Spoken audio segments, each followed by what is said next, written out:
Реорганизација на пратеничките редови. Новата пратеничка група ќе брои најмалку 8 члена кои ќе заземат други места во опозицијската редица.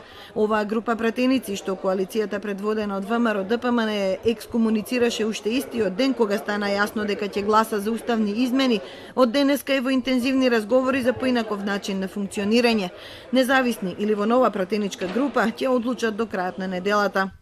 Нема да останеме во пратеничката група со ВМРО ДПМН и нема да се приклучиме на друга пратеничка група.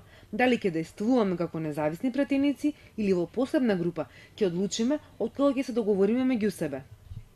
Љубен Арнаудов се залага да се формира нова пратеничка група, но и таа да биде група на ВМРО ДПМН.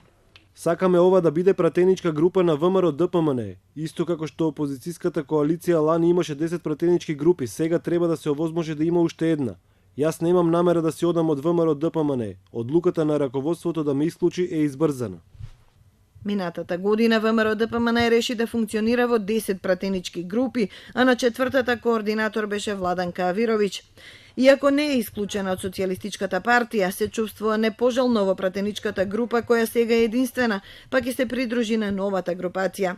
За Зекир Рамчиловиќ најважно е да останат доследни на процесот. Остануваме заедно, остануваме вклучени во процесот. Се надевам дека ќе се вклучат и други пратеници. Целта е да стигнеме до суштинско национално помирување. Пратеничката група на ВМРО ДПМН која стартуваше со 51 пратеник, сега останува со 39, откако и Панчо Минов реши да се дистанцира. Со формирање на посебна опозицијска група за која се потребни најмалку 5 мина, треба да дојде до нова распределба на членови на комисиите и до нивна вклученост во координативните состаноци кај спикерот Џафери.